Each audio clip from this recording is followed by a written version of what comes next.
téléspectateur yu ITV di leen nuyu di leen ziar am mbégte dellu si fi tey jii ñu am mbégte dalal Elimane Diouf nekk secrétaire général bu CSA confédération des syndicats autonomes naka noonu Elimane Diouf moom mooy secrétaire général bu syndicat autonome des travailleurs du Sénégal ñu koy wax SATEL-SEN'EAU moom tey moo nekk suñu gan si émission kennu askan wi ñu fa seen waxtaanee lépp lu jëm ci wàllum journée mondiale de l'eau bi nga xamante ni tey nañ koy célébrer taxawaayu SEN'EAU ndax SEN'EAU dafa nekk si en eau trouble ak forum mondial de l'eau forum alternatif loolu yëpp Elimane Diouf dina ko yaatal d'abord di jéggalu baax a baax si retard bi ndax suñu invité bi dafa nekkoon si embouteillage n'est-ce pas Elimane Diouf.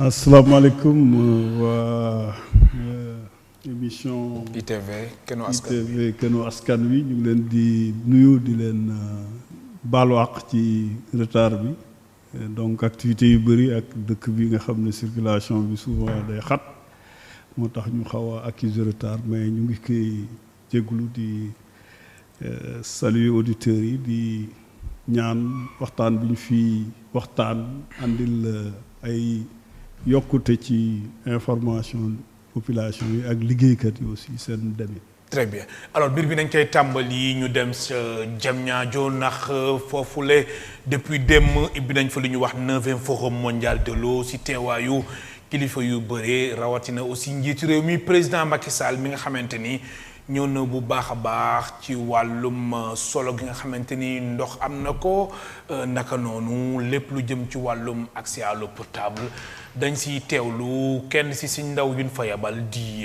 ki nga xamante ni mooy Mame Seynabou Babou ak Seydina Mbaye mi nekkoon ci caméra bi.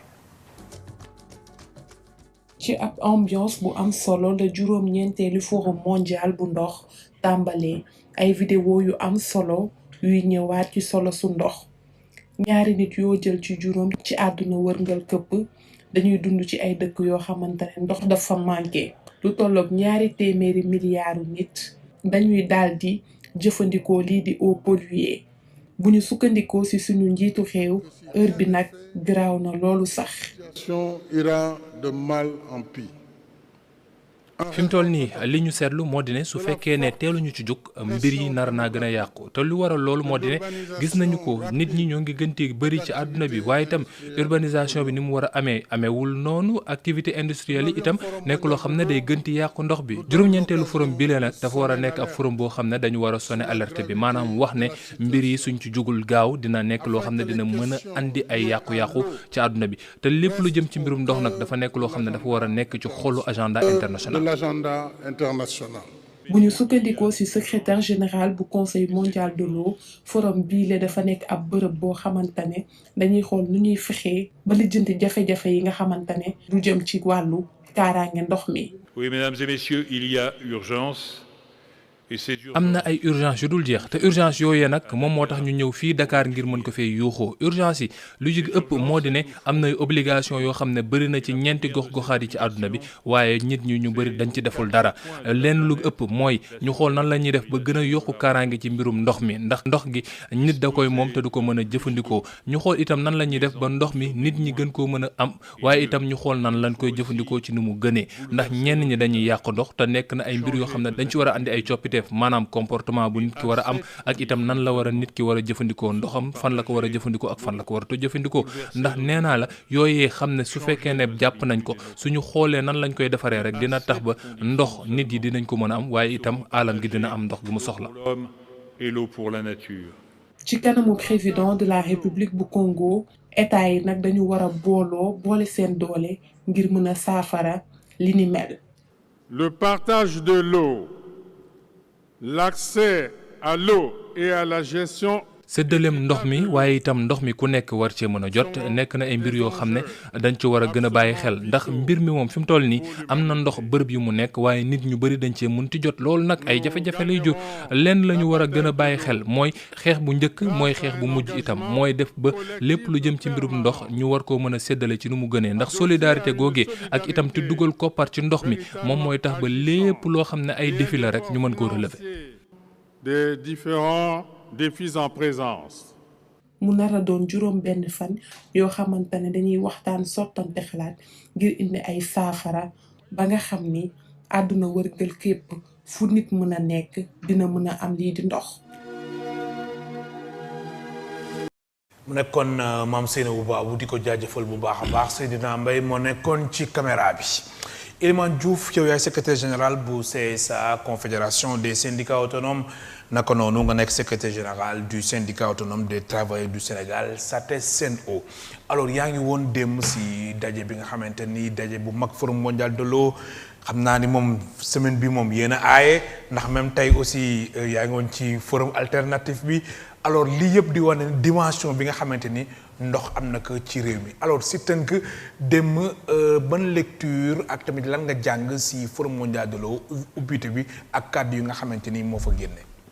waaw damay tàmbali njukkeel jigéen ñi parce que. ñu ngi ci weeru 8 mars. effectivement weeru mars du moins. le 8 lañ doon célébrer ñoom seen fête mais 8 mars bépp dañ ko jagleel jigéen ñi. 22 mars nekk jour boo xam ne dañ ko jagleel ndox ci àdduna bi.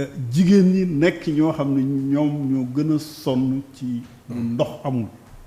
donc loolu moo tax ma leen di jaajëfal bu baax a baax di ñaan en tout cas lépp lu ñuy yëngu ci wàllu ndox ba yombal leen ko vraiment yaakaar naa ne war nañ ko gaawal. ci wàllu ouverture forum bi démb. forum officiel bi. oui ouverture bi démb demoon nañ ci cérémonie d'ouverture bi dégg nañ fa discours yu bëree bëri xëy na liñ ciy jàpp ko ci mooy Sénégal dalal na njiitu réew yu bëri. xëy na njiitu réew yi nekk ci dundu Europe ak yeneen puissance yi nekk ñu fi woon. oui mais gis nañ ne président yu bëri ñëw nañ et wax nañ. li ci am solo nag ci liñ ci jàpp mooy ku ci nekk wax nga ne am nga volonté wu def lépp pour que ndox nekk lu yomb ci sa askan. te loolu moo leen war maintenant yan jéego lañ def. ba war a yegg foofu. yaakaar naa ne loolu mooy li ñuy càmbar. mais ñun liñ ci gis vraiment ci wàllu lecture société civile. bi ñu féete ñun ci wàllu syndicat. mooy forum bi ñi koy organiser muy conseil mondial de l'eau ay privé lañ privé yooyu ñooy ñëw di xel ak état yi nan la ñuy def ba ndox am ci dëkk yi te ñooñu vraiment lépp lu ñuy def dañ ci séntu bénéfice lépp lu ñuy def dañ ci séntu bénéfice. maanaam daal ñoom donc duñu liggéey ci zéro. donc loolu moo xaw a nekk. vraiment loo xam ne. gis nañ ne rëq-rëq la ci forme. activité bi parce que ñooñu c'est vrai. ñooy andi xam-xam ñooy andi matériel mais lépp lu ñu andi dañ koy jaay. donc yaakaar nañ ne buñ bëggee suñu dëkk yi. ñu dem ci loo xam ne ndox dina yomb dinañ ko yombal suñu askan wi il faut que ñu saytul suñu bopp il faut ñu saytul suñu bopp aussi nan la ñuy waxtaane ba trouver ci ay solution ci dëkk yi. très bien surtout ci dëkku kaw yi nga xam ne investissement bi mu laaj encore des na. très bien alors Elimane Diouf lu jëm ci wàllum fexe ba garantir ñëpp ñu am ndox te tamit mu nekk ndox bu sell. dafa sooxe ci réew bi yow mi di yëngu ci wàllum ndox nga nekk SEN'EAU jiite boobu les syndicats xam nga ci dara bu baax a baax alors ci sa gis-gis retard bi nga xamante ni ñun am nañ ko ci wàllum accès à l'eau potable comment garantir l'accès à l'eau comment garantir l'eau à tous loolu yëpp est-ce que retard boobu la ci sa gis-gis lan moo ko waral. waaw comme ni ma la waxee léegi rek ci introduction bi c'est vrai que ñun li ñu gën a soxal ñun liggéeykat yi mooy nan la ñuy joxe suñu nan la ñuy xeexee ba lépp loo xam ne jox nañ ko. muy jumtuwaay. ñu jëfe ko ba liggéey bi ñuy laaj ñu def ko.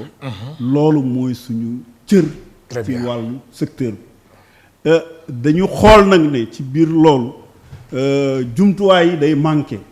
maanaam investissement yi war a ñëw accompagner ndox mu doy day manqué et booy xayma fi ñu jógee 96 année 94 95 manque ndox dafa nekkoon lu tar ci Sénégal gouvernement bi yore woon société nationale bi amoon ay jafe-jafe pour am investissement yu doy pour ndox ñëw Dakar par exemple Dakar rek lañ doon wax Dakar rek et boobu état bi investirul ci at yu bëri retard d'investissement yooyu mooy andi retard ci distribuer ndox en quantité en qualité ci population oui. donc retard boobu dafa dem ba gouvernement bi bailleur de fonds yi xoj ko ne ko yow am nga déficitu 100 000 mètres cubes jour biir Dakar rek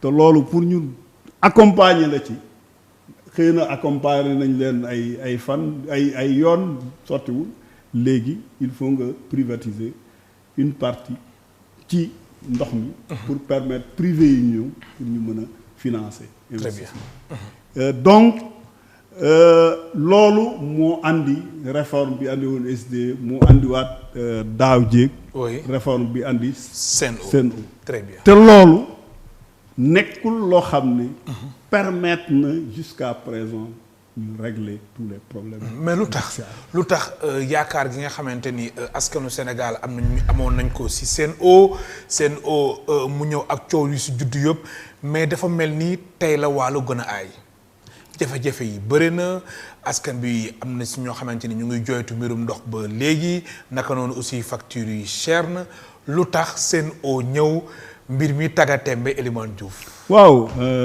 yaakaar naa ne man ci fi ma la waxoon léegi rek yaakaar bi moom population yi dañuy dunde toujours yaakaar. oui.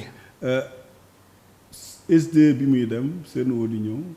bëri dañ foogoon ne rek baguette la bu ñuy tëgg rek affaire bi ndox affaire bi rek ñëw alors que comme ni ma la waxee léegi problème bi investissement la investissement yooyu kan moo koy def état du Sénégal. oui kon investissement yi andi ndox bi investissement yi andi ndox bi KMS 3 usine de dessalement Mamel forage yu bees loolu kan moo koy def ci schéma bi ñu am état moo koy def État par l'intermédiaire de la SONES.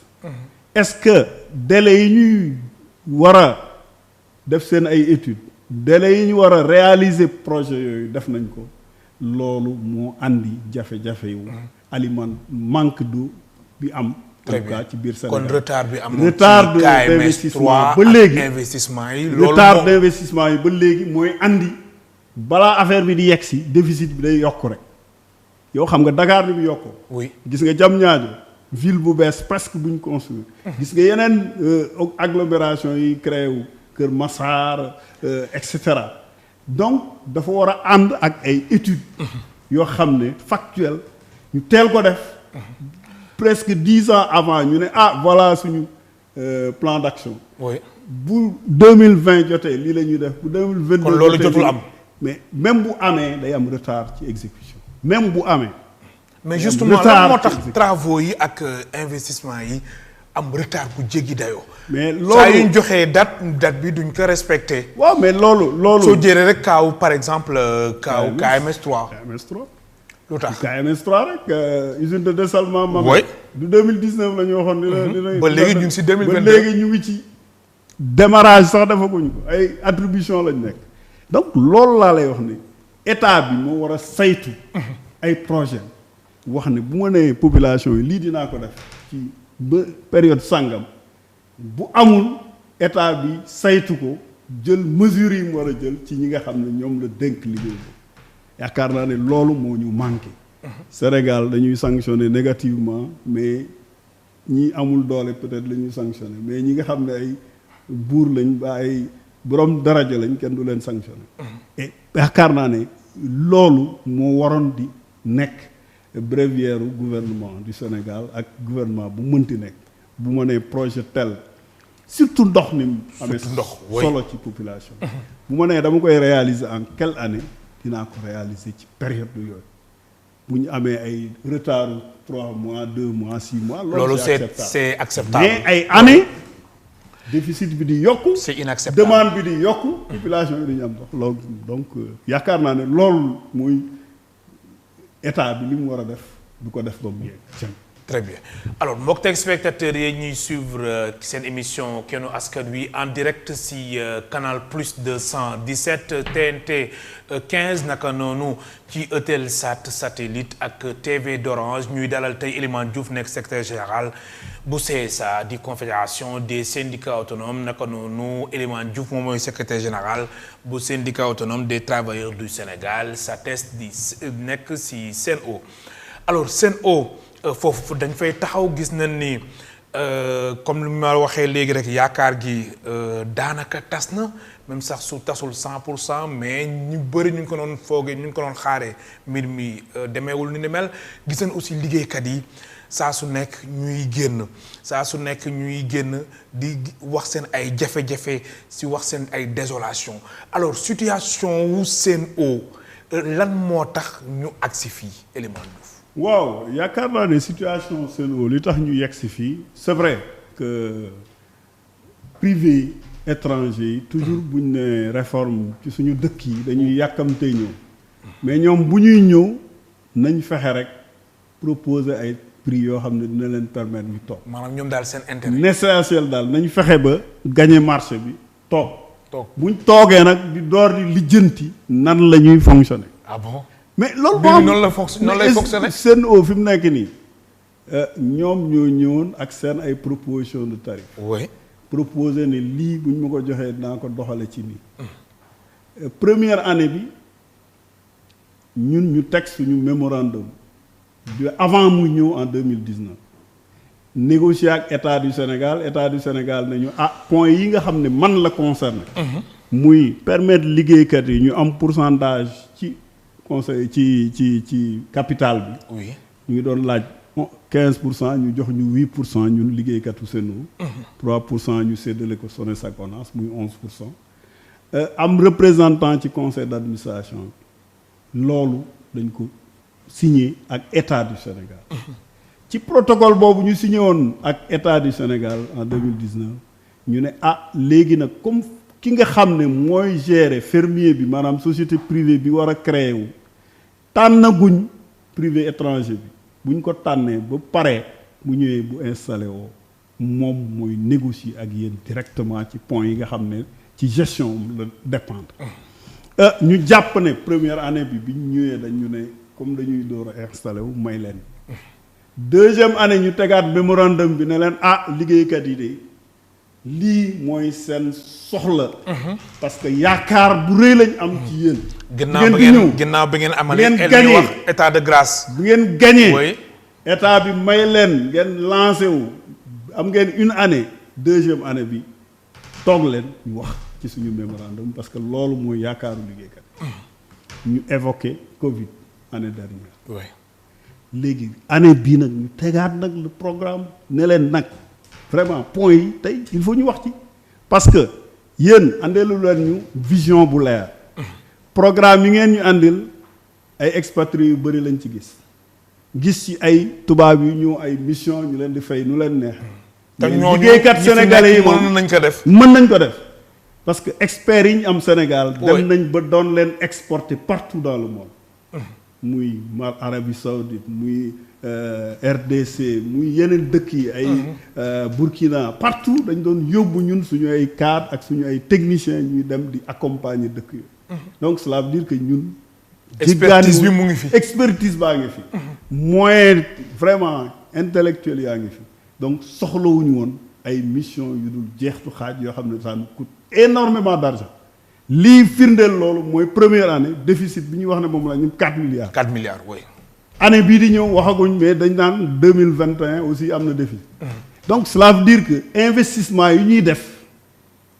jaaduwul te investissement yi ñun gisuñu ko matériel day manqué véhicule de contrat yi dañuy bloqué ba léegi nii les véhicules les mobylettes pour liggéeykat yi day tardé véhicule de chantier yi day tardé véhicule de chantier sax léegi dañ dem nañ ba trouver benn mécanisme dañ ko loué loolu yëpp mauvaise orientation la boo xam ne mooy topp entreprise bi léegi boo waxee nag ne leen yéen ñëw ngeen fekk ngeen fi benn grille de traitement des travailleurs boo xam ne depuis 96 la woon loolu atteindre na limite am nañ ko càmbaraat xool nu ñuy tëggeewaat grille de salaire bu bees nan lañ tëggeewaat nan la liggéeykat yi di évoluer ci entreprise maanaam bu ñu leen noter nan la ñuy doxee ci biir entreprise salaire yi fi ngeen ko fekk bi ngeen di door a ñëw da ngeen a waroon def au moins wan liggéeykat yi ne yaakaar bi ngeen am ñun de vraiment dinañ leen dàmpe lii comme yéen a ngi jóge ci benn société ñun ñuy tàmbali dinañ leen loolu aussi dara nanguwuñ ci wax loolu moo andi tey intersyndical bi tegaat nag problème yooyu sur la table direction des ressources humaines bi nga xam ne moo fi nekk war a négocier ci turu directeur général tële parce que dafa wone ne vraiment mémorandum bi balaa ci wax il faut conseil d'administration àddu ci ak directeur général ñu ne ko nag loolu mënatul continuer loolu moo andi plan d'action bi ñu teg plan d'action bi ngeen teg di commencé ko ay brassard rouge war a dem ci rencontre ak délégués yi war a dem vers la notification d'un conflit collectif bu fekkee ne mënuñu am déggoo ci biir kër gi. alors seen plan d'action bi ba fan la leen jëmee. mais plan d'action mooy li ma la wax rek plan d'action moom liggéeykat li mu am mooy yëglu wax ak ki nga war a waxal bu tëlee nga saisir autorité bi arbitré muy ministère du travail. oui en l'occurrence le directeur général du travail. bu leen arbitré mënu leen am arbitrage bu boobaa da ngay obligé déposer préavis de grève. boo déposer préavis de grève tamit am nga délai wu 1 mois pour négocier pour wane na ñun en tout cas bëgg nañ négocier trouver ay solution ci problème. kon dàqoo leen sax dem grève. mais dàqu ñu dem grève bien sûr. bu fekkee ne mais est-ce que mesuré ngeen impact bi ak conséquence bi nga xamante ni. dem grève bi moom lay jur Elimane Diouf. non du ñun rek ñoo war a mesurer loolu. gouvernement bi war na ko mesurer. moom mi leen fi teg. direction bi. nga xam ne ñoom en sursis lañ ne. war nañ ko xool loolu. parce que mënoo nekk ak ay liggéeykat 2 ans durant 3e année bi nga dugg nga ne leen lii nga xam ne ñoom amoon nañ ci. accord de principe. que première année bi dinañ ci discuter. discuter wu leen ci première année discuter wu leen ci 2e année 3e année nga ñëw encore di leen pousser. donc yaakaar naa ne bu boobaa ku ci nekk di nga natt yow sa responsabilité ci loolu mais ñun liggéeykat yi li ñu war ñu ngi koy def bu fekkoon ne ñun dañu yaafus ñu wax ñun suñu résultat changé wu benn la ñoom la seen résultat baaxul parce que li ñuy investir ak li ñuy dépenser fi ñu waruñ ko fa dépenser loolu moo andi ñoom ñu am déficit. très bien donc loolu ñu ngi ci woo gouvernement du Sénégal ñu saytuwaat la forme de gestion de la société. foofu aussi may ma rek ma yeggale ci parce que dafa am une composition boo xam ne moom lu gouvernement bi tegoon ne capitalu Sen'Eau dañ ko répartir. privé extérieur bi muy Suez day am 45%. il n'est pas majoritaire. état du Sénégal day am 24%. liggéeykat yi boo boolee ñetti entités yi ñu am 11%. privé nationaux yi am 20%. mais li ñu xool mooy 20% privés nationaux yooyu ba léegi séddalewuñu leen ko. ba léegi nii. ba léegi xamuñu kan la presque def na fi 3 ans. ça fait 3 ans te loolu FONSIS la ñu wax ne comme moom moo yoree. moom la état bi dénk action. muy fonds souverain moom lañ dénk aussi d'investissement stratégique 20% yooyu. di koy gérer mais FONSIS talul loolu yëpp parce que FONSIS dafa bëri ay représentation. mais lu tax. talu ko ndax soo xoolee FONSIS fonds souverain d'investissement stratégique mais loolu kay loolu bokk na ci ay prérogatives ay liggéeyam FONSIS boo fa demoon tey doo fa gis kenn parce que société bi daf leen gouvernement bi daf leen dénk ay participation ci société yu bëri tous les jours ñu ngi ci diggante montage yu société bu bees ou représentation ci conseil d'administration. kon da nga boo wax daal FONSIS talu leen. mais talu leen. et le président. oui lan moo tax mënu la choisir privé yooyu ne leen yéen dem leen ngeen toog ngeen saytu ak gouvernement bi ak société bu bees bi nan lay doxe ak ñun suñu représentant aussi ba léegi le ministre Serigne Mbaye Thiam convention d'actionnariat bi ñu war a signé ak moom. oui depuis septembre ñu ngi xaar. signé ko parce que libéré nañ suñu part capital signé convention boobu dem siège moo des et boobu ba léegi ñu ngi koy xaar di ko soññ di ko soññ. Très bien. Donc voilà la situation globale de la SNO. Très bien alors élément Diouf lu ñu dese si ay simili bëriwul alors déficit 4 milliards si année bu njëkk bi nga xamante ni Sen'Eau defoon naka fii léegi sax mu ngi dugg si 3e année alors 2e année bi si sa gis-gis si sa xayma déficit bi ñaata la war a toll. non xamaguma honnêtement du ma aventuré wu ci lu ma xamul. mais en tant que observateur ñoom ci li ñu wax dañu am déficit encore. te bu boobaa nag te yow su fa toog. non bu tamit du la boobaa bett. non ñoon bu fa yeggee ci beneen déficit du ñu bett mais bu boobaa nag état bi il faut mu saytu. il faut mu saytu. il faut mu saytu ñu saytu xam fan lañ dugal lool saytu soo ko waxee. parce que lan yow la wax nga ko léegi. oui. population yi dañuy fay. dañuy fay seen ay factures yu tey cher la gën a cher woy. tey man li may jot ci ay réclamation yàlla moo tax may wax. ay nit ñoo xam ne dañ la naan li ma daan fay temps wu SDE ak li may fay léegi dafa triplé mbaa dafa doublé ma ne leen yokkute de amul ci prix wu ndox. depuis que Sen'Eau ñëw. parce que gouvernement bi mooy fixé te nee na du yokk. oui. donc xoolaat leen seen ay installation mais en réalité lu bëri la te nit ñaa ngi koy wax. donc koo xam ne yaa ngi yokk say recette travailleurs yi nga xam ne. mais loolu problème compteur la wala travailleurs yi ñuy recruter. oui. travailleurs yi ñuy recruter li ci ëpp 80% wu recrutement yu bees yi ay stagiaires la stage pré-embauche. 80%. 80% ci jeunes yi ñuy recruter ils sont pas pris en charge socialement. oui. donc pendant 2 ans dañ leen di exploiter. donc loolu yëpp nekk na lu waroon a andi peut-être ci ñoom yokkute mais dañu gis ne toujours ñoom ñu ngi creuser charge yi. très bien kenn xamul fu ñu dugg. pour am déficit. alors nee nga léegi su déficit bi amaatee si 2e année bi nga xamante ni gannaaw ba mu amee 4 milliards si première année bi dañ ko war a saytu alors si première année bi 4 milliards yi est-ce que wax nañ leen exactement lan moo jur déficit 4 milliards. waaw déficit bi ñoom nee nañ dañ doon door a yegsi il fallait que ñu jënd ay matériel il faut ñu jënd ceci il faut ñu jënd loolu la ñu wax. te yow argument boobu yow. te argument boobu. yow ñun gëmoo gisuñu ko parce que. convaincre entreprise buy door a ñëw. oui. effectivement il faut nga def ay investissement mais investissement yi ñi nga andi privé majoritaire bi ñëw. dafa waroon a mettre en place un fonds qui permet de prendre en charge yenn investissement yi nga xam ne pendant une dizaine d'années peut-être dina ko ci récupérer mais ñoom Suez nangul andi dara donc Suez comme ñun ñi nga xam ne ñun ñooy actionnaire à hauteur de 8%. comme état bi nga xam ne elle est actionnaire à hauteur de 20%, 24%, ku ci nekk en dehors de li nga jënd sa action da ngay participer waat ci compte courant bi permettre ñu def ay investissement donc cela veut dire que Suez bi nga xam ne mooy privé étranger bi. oui. waroon a mettre beaucoup plus de moyens en dehors de la participation. moom fekk ko ci donc te état bi mu ngi koy seetaan. te état bi mu ngi koy seetaan.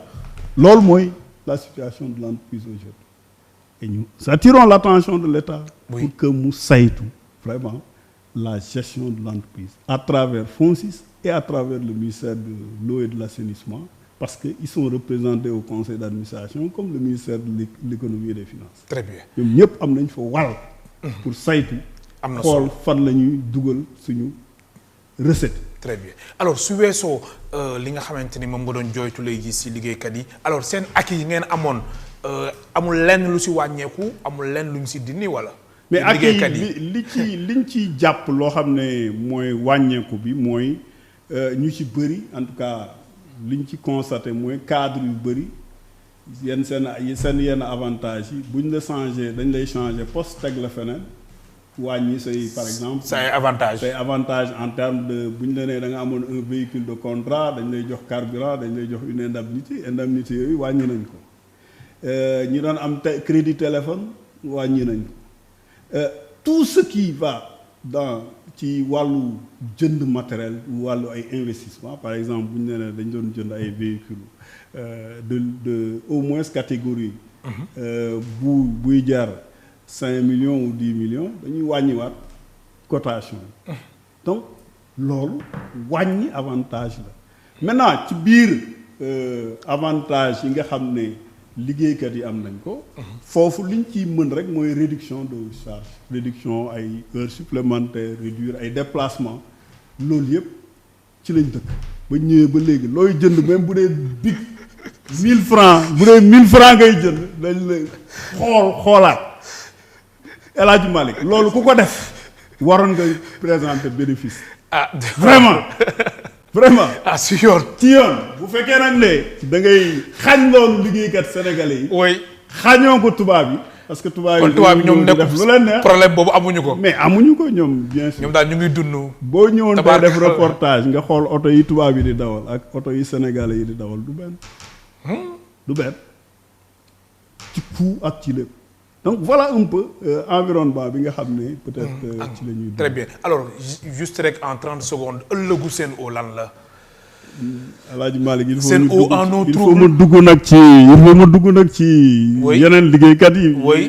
yi tax ba nekk fii. oui très rapidement rek. non en 30 secondes Sen'Eau en eau trouble moi je sais pas ndax eau trouble lañ nekk ou eau salée l'important. oui mooy ñu waxtaan ak liggéeykat yi au moins. ci liñ bëgg ñu waxtaan ak ñoom. très bien population yi aussi ñu andil leen ay réponses ci seeni jafe-jafe. loolu lu am solo. très bien ci wàllu ndox ci wàllu accès à l'eau loolu lu am solo. très bien ci qualité bi c'est am na solo alors yeneen travailleurs yi. bon yeneen travailleurs yi yaakaar naa ne li ñuy wax fii mooy ñu ngi saluer accord bi entre état bi ak jàngalekat yi. ñu ngi ñaax gouvernement bi aussi waa santé yi yëngatu. ñu def ci ay jéego pour ñu trouver ay solutions. secteur d'activité yi nga xam ne yépp ñu ngi en mouvement dialogue la ñuy woo gouvernement pour ñu trouver ci ay solutions. très bien man lay gërëm baax di la sant Elimane Diouf simili yi jeex na. merci. mu nekkoon Elimane Diouf nekk secrétaire général bu CSA di confédération des syndicats autonomes naka noonu Elimane Diouf moom mooy secrétaire général du syndicat autonome des travailleurs du Sénégal ñu koy wax SATES Sen'Eau moo nekkoon tey suñ gan si émission kennu askan wi mbokk tey spectateurs yéen tamit amul seen fay ñu leen di gërëm baax di leen sant Mass Moup moo nekkoon ci réalisation bi ci son bi Bomar Sène ci caméra yi Moussa Dia jaa ngeen jëf.